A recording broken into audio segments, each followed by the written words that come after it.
Recently, we had one of our clients turn $3 a day in ad spend into an extra $140,000 a year in income. And I wanted to take this episode to actually break down what we did with our client to make that happen so that you can steal that, do it in your own business, and maybe have similar results. Usually when I say something about paid ads, that's where most freelancers' guard comes up. Their hackles raised. They don't want to do this because it's this fear of complexity. It's this fear of maybe wasting money. Typically they shut down, they avoid it. They don't want to do that.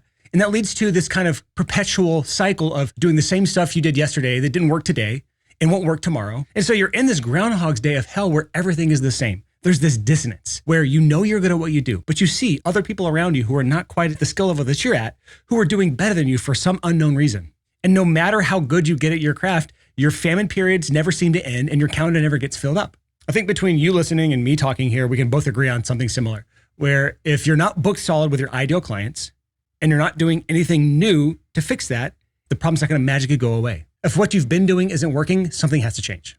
That's why I want to bring up this $3 per day strategy, because it is something that's low impact, low cost, low downside, high potential upside. It's not that hard to implement. I mean, the worst you can lose is $3 a day. The most you could gain is $140,000 a year or more. And it's just one of those set it and forget it things. Our client set this up back last summer and hasn't touched it since. It's still running today. Before I get into that, if this is your first time listening to the podcast, hi, I'm Brian. I run the Six Figure Creative podcast. I've had over a decade of freelancing experience, earning over $1 million as a freelancer. I've also built 6 or 7 or maybe 8 other six-figure income streams over my lifetime. I spent over $200,000 on courses and coaching. And my goal is to cross-pollinate all the information I've learned from other industries with other freelancers, because the last thing I want is for any industry to be what we call inbred business, which is where you only look to your immediate vicinity for what to do and how to run your business, and you don't get any outside DNA, let's say. And so you end up stagnating, doing what everyone else is doing, and not learning from others. So the point of this podcast is to help you earn more without selling your soul. And we do that by looking outside of our industry for other influences from people who have already solved the problems that we have as freelancers, instead of doing the same thing we've been doing, which has not been working. Or worse, looking to other people who have been successful despite their best efforts of fucking that up, which I've seen dozens and dozens of times. People who are amazing at their craft, and despite not doing anything they should be doing, they're still successful. You are not going to be that person. You're likely not the top 0.1% of your craft. And so if you're what we call a blue collar freelancer, we have to do other things that maybe those people don't have to do. And that's okay. We have to run a real business here. And that's why paid ads is a topic that I'm going to talk about a lot this month, starting with this $3 a day strategy here. So I'm going to break down a few different things here. I'm going to talk about the platform. I'm going to talk about the overall strategy. I'm going to talk about the actual ads themselves, what we're doing with those ads, how we create them, what do we say in them. And the goal is for you to be able to walk away with at least an understanding of how you can do this, if not enough information to go do it yourself. But the first thing I want to talk about here is what platform should you use here? Because there are TikTok ads, although this is filmed early January. Who knows what happens after the deadline that has been given. So this comes out after that. Maybe it's gone, maybe it's not. I think it's probably still around by the time this episode airs, but there's TikTok ads if it's still around. There's YouTube ads, there's Meta, Facebook, Instagram ads. There is probably Twitter ads or X ads, Google ads. There's all sorts of different ads that you can do. So when I'm talking about $3 a day, what platform am I suggesting here? Or can you actually use this on? The only answer really here is Meta ads platform. That is Instagram, Facebook, WhatsApp. They own a few other properties. And the reason for this is, as of the end of 2024, the end of last year, there are 3.29 billion daily active users. That is roughly 40% of the world's population, maybe just under that. 4 billion monthly active users. So that means they're active at least once per month. 3.29 billion of those are active every day, which is utterly insane. It's crazy to me. I hate social media. I spend less than a half an hour per week on all social media combined myself. Most of that's just doing general business stuff on there, or DMing with people. I don't want to be the victim of it, but I do want to use it as a tool for my business, and you can too. The product of Meta, if you're looking at it from a platform, it's a free platform. You are the product. If you're using Meta every day, if you're using Instagram every day, if you're using TikTok every day, you are the product that is being sold. The people who is the customer are people like me who run ads, people like you who could run ads. So I am encouraging you to, instead of being the product, be the buyer, be the person who can use the product, use the tool. Here's why I'm talking about this. 3 to 4 billion people are active on Meta platforms. That means that your clients are on there. Yes, they are on there, 100%. It is in B2C, it is in B2B, it is even in enterprise. Your clients are on there. It just looks different in every level of business and every level of business to consumer. Where like if you're a music producer, we have a lot of music producers who listen to this podcast, and you're working direct with bands and musicians, that's more like a B2C, business to consumer. Your clients are 100% on Instagram, maybe even Facebook. If you are B2B, where you're working with small and medium businesses, $10, $15 million a year or less, 100% they are on Meta. If you're looking at larger, 50 million, 100 million plus, even billion-dollar businesses, the people who headed the departments, who hired the freelancers sometimes, if that's the way you're trying to go, those people are on Meta as well. Although our bread and butter, the people that we work with, are doing 15 million a year or less, the clients we're helping our clients get if you're in B2B. All that to say, your clients are on Meta platforms. They're using it off work. They're using it at work. They're using it on the toilet. They're using it at dinner when they're ignoring their family, staring at their phones. It's being used all the time. Another benefit is that it is a visual or creative platform, meaning if you're creating ads on there, you can make them very visual, very creative. And that is wonderful if you're a creative, which is all the people listening to this podcast. You are a creative. So you have an advantage, a distinct advantage over a lot of people who are not creatives who are trying to run ads on there. So the platform is Meta. That's the overarching hierarchy here. It's Meta. And then I'm going to talk about the campaign objective we're going to use. I'll talk about the ad set objective. I'll talk about the ad. I'll talk about what we say in the ad. So it's going to basically filter down all the way from the top to the bottom of what you do here. So the platform's Meta. That's what we're doing here. When you're advertising on Meta ads platforms, you can put your ads in any platform that Meta owns that they currently have inventory for. Usually Instagram or Facebook. I think WhatsApp might have ads at this point. I don't know, but they will eventually if they don't already. So you're creating a campaign in here, and the campaign's objective should be leads. If you're familiar with Meta ads, you know about the campaign objectives. If you're unfamiliar, there are 6 objectives you can choose from when launching a campaign on Meta ads platform. There's the awareness campaign. That is where you are trying to get your ad to be shown to as many people as possible. So they're going to maximize the number of impressions an ad gets. There is the traffic objective, and that is where you're trying to get your ad to get as much clicks as possible or as much traffic to your website or app as possible. There's the engagement objective, where Meta will try to optimize to get as many engagements on the ad as possible. So the most likes, the most shares, the most comments. There is the leads objective, which is the one we're going to run with here because we're trying to generate leads for you. There is the app promotion objective, which you can ignore unless you're trying to market your actual mobile app of some sort. And then there is the sales objective, which is generally for e-commerce, where you're trying to sell a lower priced product, where you're trying to optimize on dozens of sales per day, which is not generally what you're going to do as a freelancer. So the objective is leads. We're trying to generate leads for you. So far, we have the Meta ads platform. That's the top of the hierarchy here. Then there is the campaign we're running. It's going to be the leads objective. Underneath that is what we call an ad set. And that is where we choose our targeting and what we're trying to do. Where are we trying to send people? Are we trying to send people to our website? Are we trying to send people to an app? Are we trying to send people to a DM? What are we trying to do here? A big change in the strategy from what you may have heard me talk about before, or something that I might do with more advanced people or who have a better infrastructure set up. And that is where we're actually going to not send people to our website here. What we're trying to do here is we're optimizing for DMs, not traffic to our website, not leads or opt-ins or inquiries or any of those things. We're trying to get DMs from people. You can optimize for DMs on Facebook, DMs on Instagram. You can generate chats on WhatsApp if WhatsApp's big where you're trying to advertise. But this step allows us to skip the whole funnel, skip the whole tech setup, skip the whole technology thing, which slows a lot of people down and really makes this a really fast strategy.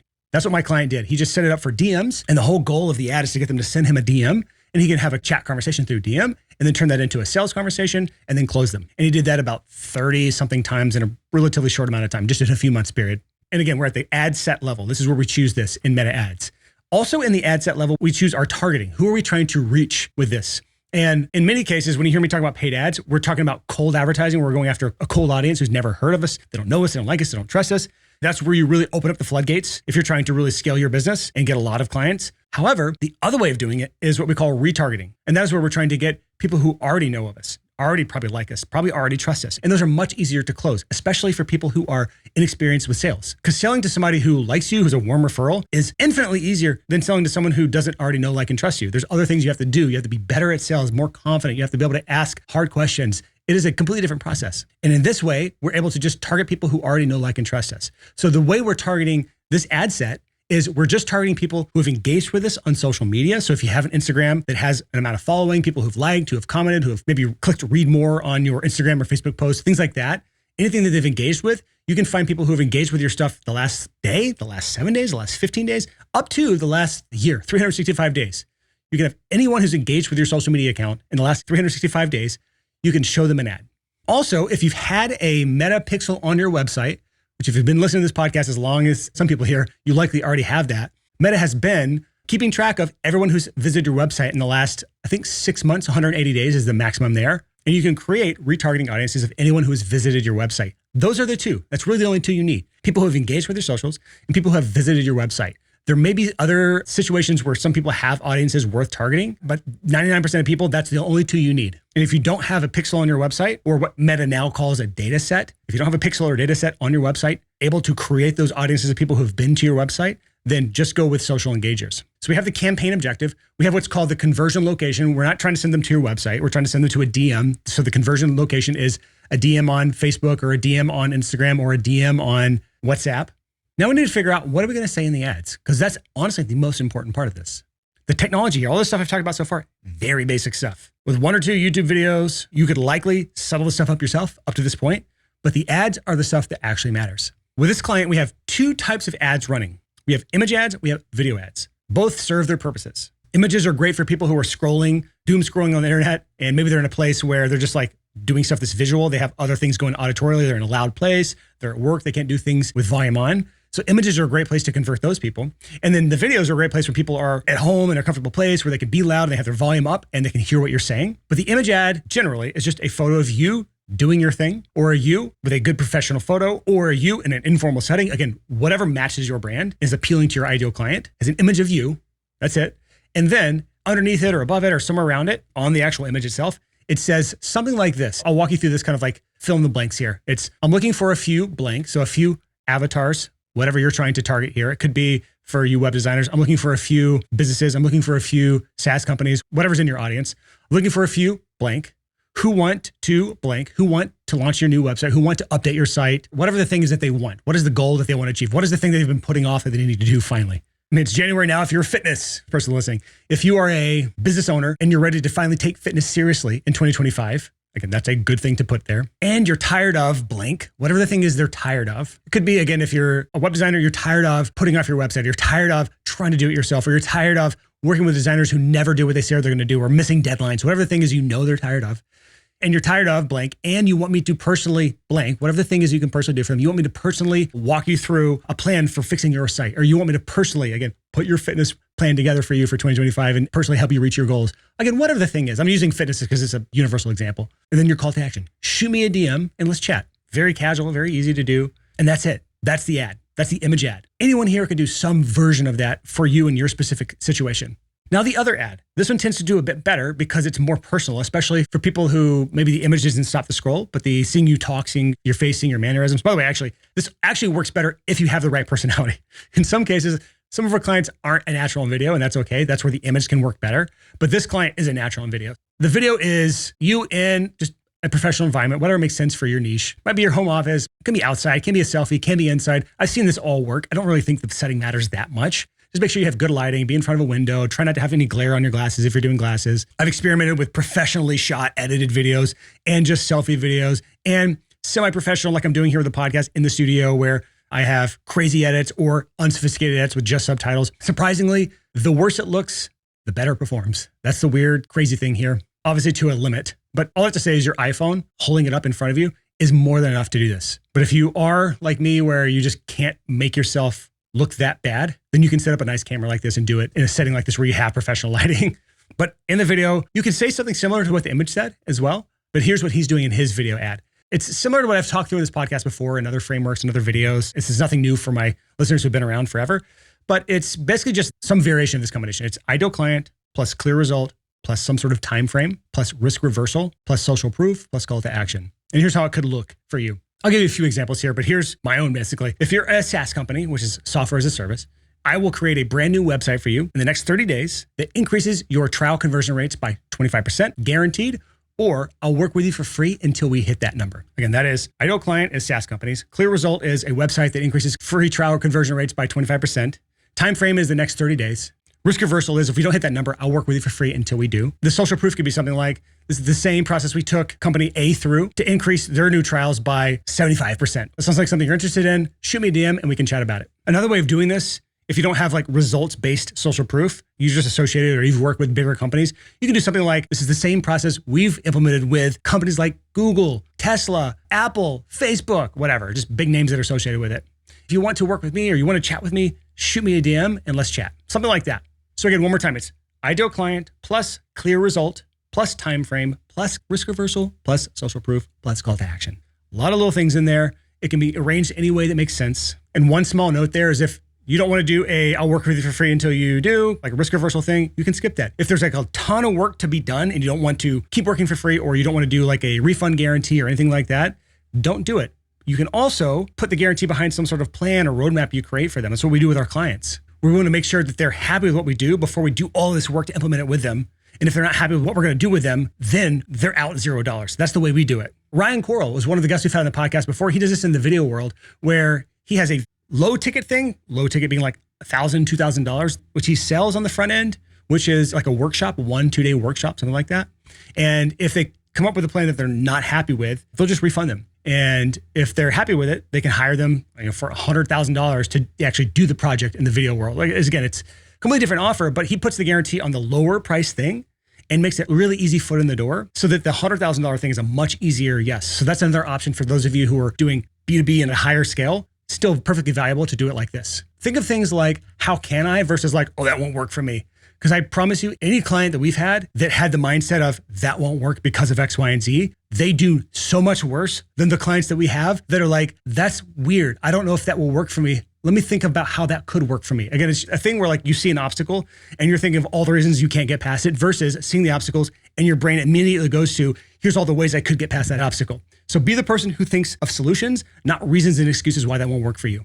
If you can do that, you'll have a much, much better business. So that's the strategy in a nutshell. It is essentially showing image and video ads to your people who are already engaged with you on social media or have already visited your website, setting it to just a few bucks a day, letting it run continually because that's $90 a month tops.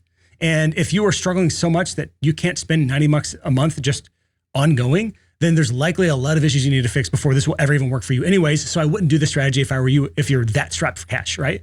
This should be for those of you who are 90 bucks a month. You're like, I'll just throw that in there, see how many DMs I can get back from that. And then eventually just see how many of these DMs turn into paid work. Cool thing about it is Instagram specifically, because my client was doing this all on Instagram. It shows you which of the DMs that come into your inbox are from paid ads.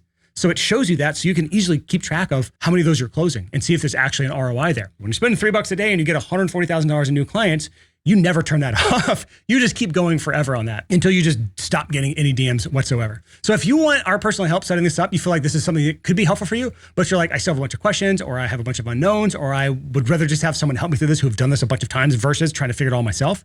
Or if you want to do paid ads and you don't think that your retargeting audiences would make sense, for example, if the followers you have on social media aren't your ideal clients, if you don't have a pixel on your website yet to be able to retarget those people, then we have to do cold ads. And that's a whole different strategy. It's a whole different ballgame. Either way, it's something we can help you with. So here's how it works if you're interested. First thing is we will craft a full customized roadmap for you and we will pitch it to you. This is what I talked about earlier with our risk reversal. We will make it as easy to say yes as possible. So we craft this roadmap. And if you hate it, we just part ways, you're out $0. If you love it, we will actually help you implement it on a month-to-month coaching schedule where you're not locked in any long-term contracts. And you can stay as long or as little as you want. But while you're with us, we will help you one-to-one. Despite every one of our clients, except for a small handful where we tested a 1-year contract. We tested that for a while with like 10 of our clients. Except for those 10 clients, every one of our clients are with us on month-to-month contracts. Our average client has been with us over a year. We have higher client retention than any other coaching company I have ever seen. Alex Hermosi himself told me he cannot believe our client retention is as high as it is because we take the coaching part seriously, we take the relationships seriously, and our coaches' ratings on average are a 9.72 out of 10 over the last year. And we rate our client-coach relationship multiple times throughout the year to make sure it's not just falling. If you want to be part of this, just go to sixfigurecreative.com/coaching. If you join us this month, we'll actually give you a $500 ad credit to spend on Meta ads. We've had clients turn that $500 into $9,000, $10,000 worth of clients. We want to give that to you. So if you want that, go to sixfigurecreative.com/coaching, apply. If it makes sense, we'll chat and then we can get started. So that's all I got for you this week. I'll see you next week on the Six Figure Creative Podcast.